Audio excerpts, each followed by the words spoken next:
Hello, AP Chemistry. Yes, you've graduated to AP Chem now.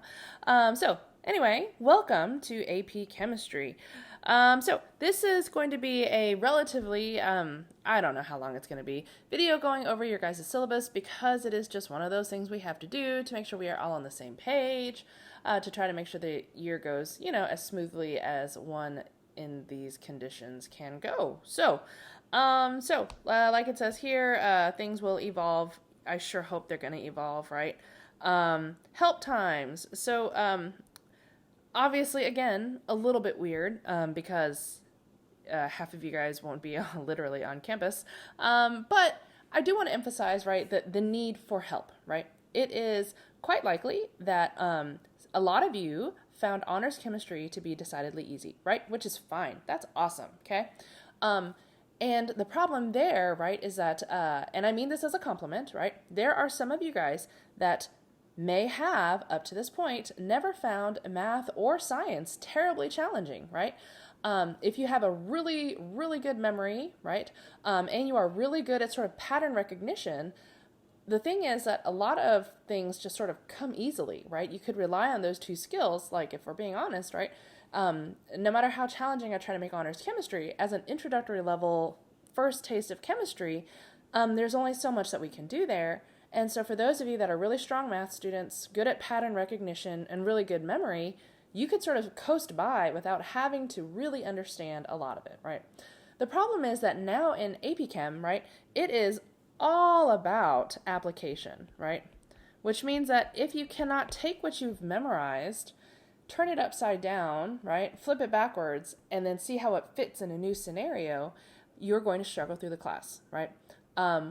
Which means that it is of the utmost importance that when you realize, ooh, I'm not figuring out how these pieces fit, that you come see me ASAP so that way we can fix that problem, right? And if need be, right, we may need to schedule a few sessions, right, to sit down and talk things through, right? But be willing to do that, right? Be willing to embrace, right, that some of you might need to readjust your study skills, right? Or your study habits or your approach to how you learn things during the course of the class, right? So just be open to that. Okay. Course materials. So this list looks a little bit different than some years, right? So we got this stuff right here, right? Capacitive stylus and touchscreen device, right? So capacitive stylus means one that operates based on conductivity, right? Which is one of those just old school styluses that you can buy from, or styli, depending on how you feel. You can buy super cheap now. And it sort of depends on what your touchscreen device is, right? So if you're one of those families where you've got some iPads laying around the house or some old Samsung tablets, doesn't matter what kind, right? If you have an old touchscreen tablet laying around your house somewhere, right, that's going to be perfect, right? If you don't, I assure you, your phone will work just fine. You're welcome to come chat with me about what your specific scenario is. Whether you're going to use your phone or you have some, old touchscreen around the house that you wanted to use. You just need something, right? And you need a stylus that works with that something so that way we can do some online group work, right? Where you might be working with a neighbor who's at home, right? And you guys need to be able to collaborate together, okay? That's what that's for, which is also what that headphone and mic is for. So most of you guys have your own headphones and mic.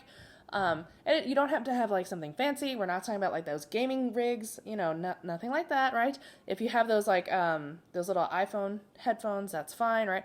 If you have one of those cheap plug-in headphone sets, as long as it's got a mic on it, that's fine, right? It just needs to do the job, okay? All right, I'm hoping everybody's already got a textbook. If not, see me ASAP.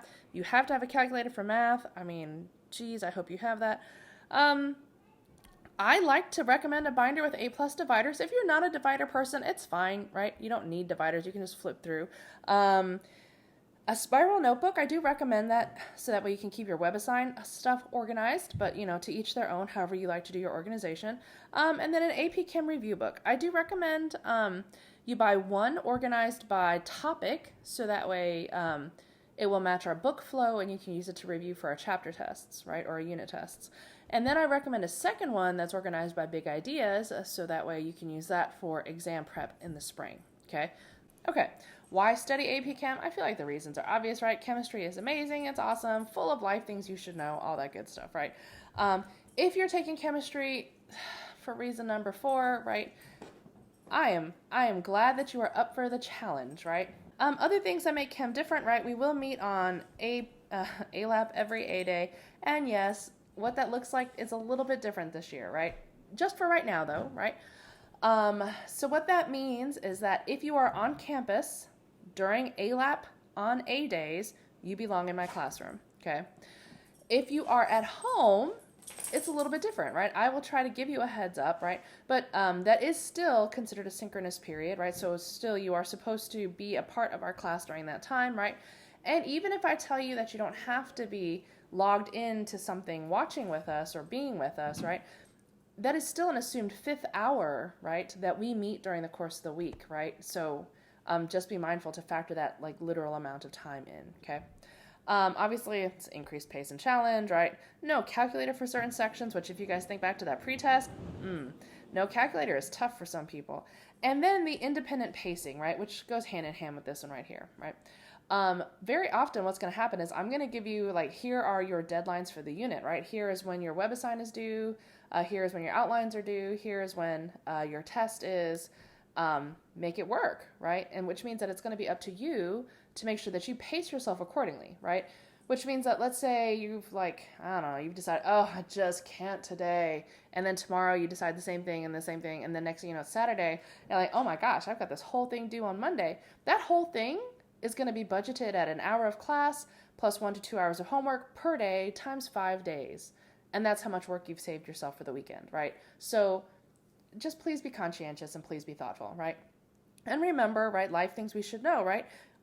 Most of us, right, there are some unique gifted people, right? But most of our brains only absorb in small chunks, right? And the chunks need to be small enough that we can manipulate that stuff, right? And we can manipulate it and practice it enough that it gets tucked in our long-term memory.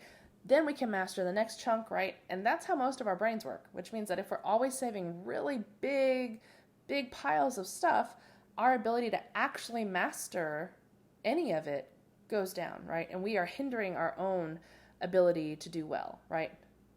To each their own, though. Just bear that in mind. Okay, tests will be structured just like the AP exam, right? It's my job to help make sure you are prepared as much as possible. All right, how to learn chemistry. This should not be a surprise, but like I said, for some of you guys where maybe you didn't have to do any prep last year, the key thing is the learning part, right? Because you have to know it well enough to manipulate it and apply it, right? Which again may be a new skill, right? So one, please commit to doing chemistry on a daily basis, right? The smaller those chunks are, and the more you give yourself time to let the practice sink in, the better off you'll be, right? See me for help. I know some people are weird about it, and maybe sometimes I'm weird about it, but it's good for everybody. Just do it, right? And study groups. It is an underappreciated thing, study groups, okay? I suggest that you find a couple of people. They don't even have to be your friends, right? They just need to be AP Chem students, right? Where you guys can sit down and you guys can discuss these things and make sure everybody's on the same page, right? Your ability to explain something out loud to somebody else and have another party sitting there listening so that way they can chime in and like add corrections or amendments or flesh something out will allow you to hear a different way to look at it, right? Or a more full way to look at it. And everybody benefits from that kind of a conversation, right? So think about that, right? Study groups, super helpful. And you don't have to meet every day, right? I think I said in here I said just before the test, right? That would be a good time to do it. Or if you just wanted to make it like an every other week thing, but think about it, okay? Grades are mostly the same.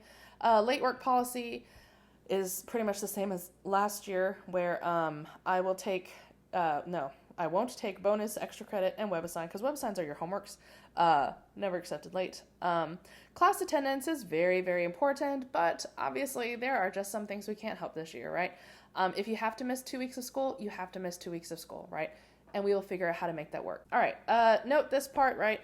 Please don't come to me at the end of Q1 or S1 with some sad face and some sad story like, oh my gosh, I'm so very close. Well, I've offered bonus all year long, and if you didn't max out every single thing, there is no way I'm going to consider giving you extra credit. And I just would like to emphasize, I have never had anybody who maxed out every single thing and found themselves 1/100th of a point away from whatever they wished they had. You know, that's not how it works, right?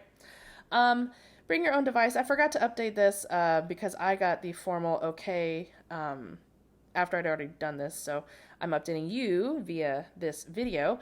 Yes, please, you need your touchscreen device every day you come to class, right?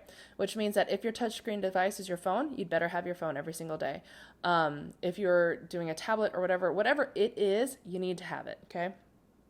And your little accessories, which would be your stylus and your headphones.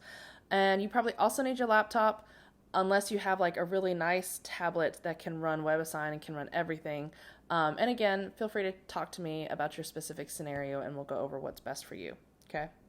Honorable expectations, right? So this part's really important, right? If you are in violation of any of these, I will report you to the Honor Council, right? Or if somebody else sees it, they will report you to the Honor Council. And so please, just take it seriously, right? And if you're ever unsure about something, right, you come talk to me and I will help you, figure it out. So anyway, tests are always independent, regardless of where you take them, how you take them, whatever, right? WebAssigns, right? Also completely independent. And that's because, right, so going back to the fact that you have to be able to apply things, right? WebAssigns are your first level homework assignment, right? You read the chapter, you do the stuff, and then you do your WebAssign. For your WebAssigns, you get 5 attempts per question, right? You are welcome to ask me as many questions as you would like. There is a practice another version option on your WebAssign. There is a tutorial available for most questions on your WebAssign. There is no reason for you not to learn the basic principles on a WebAssign, right? And then you can take that basic knowledge that you've then tucked away, right? And then as you get into the deeper application stuff, that's when you can start being a contributing member to a discussion, right? When we get to that next level, right? But everybody has to master those key basics. Otherwise, moving on is not helpful to you or your neighbors, okay? Multiple choice practice assessments on PowerSchool may be completed in small groups of 3 people or fewer. These are bonus assessments. We won't have our first one until we get towards the end of the first unit. But 3 people or less. EP packets, same thing. Those are our free response packets. 3 people or less. Pre-labs and post-labs, you may work with whoever is in your lab group, right? Note that for all of these, right, same as it was last year, you may work in a group, but it is never, I repeat, never a divide and conquer, right? It is always, let us all put our brains together, let us all have a record of our work, let us all have our own independent standing documents, right, for all of these, okay? Do be mindful about that.